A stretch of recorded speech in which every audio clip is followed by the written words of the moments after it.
জানিয়ে দিচ্ছি ডিসকভারি প্রধান শিরোনাম, সাথে আছি আমি নুরুন্নাহার জলি। আন্দোলনের নামে ধ্বংসাত্মক কার্যক্রম চালিয়ে কে কি অর্জন করলো সেই প্রশ্ন রেখে প্রধানমন্ত্রী শেখ হাসিনা বলেছেন, আমি কোনোদিন ভাবতে পারিনি এই সময় এমন পরিস্থিতির সৃষ্টি হবে। বুধবার 31 জুলাই রাজধানীর বঙ্গবন্ধু আন্তর্জাতিক সম্মেলন কেন্দ্রে জাতীয় মৎস্য সপ্তাহে উদ্বোধনী অনুষ্ঠানে তিনি একথা বলেন।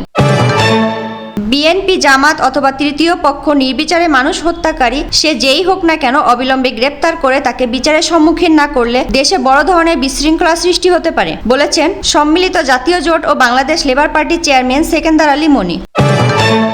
অবশেষে বাংলাদেশ থেকে স্বাভাবিক নিয়মে ব্যবহার করা যাচ্ছে সামাজিক যোগাযোগ মাধ্যমগুলো। আজ বুধবার দুপুর 2টার পর থেকে ফেসবুক, হোয়াটসঅ্যাপ, মেসেঞ্জার, ইনস্টাগ্রাম সচল হতে শুরু করেছে। কোটা সংস্কার আন্দোলনকে ঘিরে সহিংসতার মধ্যে গত 17 জুলাই রাতে মোবাইল ইন্টারনেট এবং 18 জুলাই রাতে ব্রডব্যান্ড ইন্টারনেট বন্ধ করে দেওয়া হয়। এর 5 দিন পর ব্রডব্যান্ড ও 10 দিন পর মোবাইল ইন্টারনেট চালু হয়।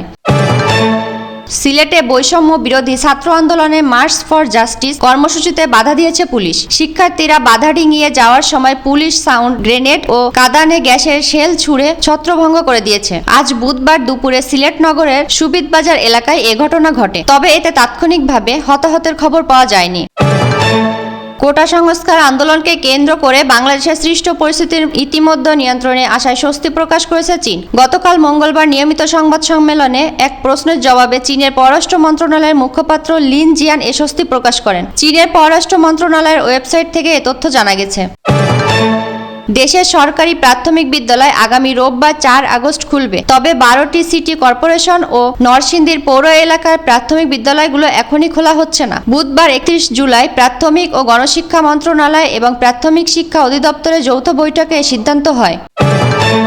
কোটা সংস্কার আন্দোলনকারীদের সঙ্গে মিশে দেশ জুড়ে বিএনপি, জামায়াতের পরিকল্পিত নৈরাজ্যের প্রতিবাদ জানিয়েছে ঢাকা সাংবাদিক ইউনিয়ন। সাংবাদিক নেতারা বলেছেন, বারবার রাজনীতিতে ব্যর্থ হয়ে শিক্ষার্থীদের বিপদগামী করার মাধ্যমে বিএনপি, জামায়াত যে নগ্ন খেলা শুরু করেছে তা যে কোনো মূল্যে প্রতিহত করা হবে। আন্দোলনের নামে সাংবাদিকদের ওপর হামলা আর জনগণের সম্পদ ভাঙচুর করে যারা ফায়দা লুটার ঘৃণ্য খেলায় মেতে উঠেছেন তাদের অচিরেই আইনের আওতায় আনা হবে। ভরবো মাছে মোদের দেশ, গড়ব স্মার্ট বাংলাদেশ, এই প্রতিপাদ্যকে সামনে রেখে ঝালকাঠিতে নানা আয়োজনে শুরু হয়েছে জাতীয় মৎস্য সপ্তাহ। দিবসটি উপলক্ষে বুধবার দুপুরে জেলা শিল্পকলা একাডেমির সামনে থেকে একটি র্যালি বের হয়ে শহরে বিভিন্ন সড়ক প্রদক্ষিণ করে একই স্থানে গিয়ে শেষ হয়। পরে শিল্পকলা একাডেমি মিলনায়তনে অনুষ্ঠিত হয় আলোচনা সভা ও পুরস্কার বিতরণী অনুষ্ঠান। সাথে থাকার জন্য ধন্যবাদ সবাইকে।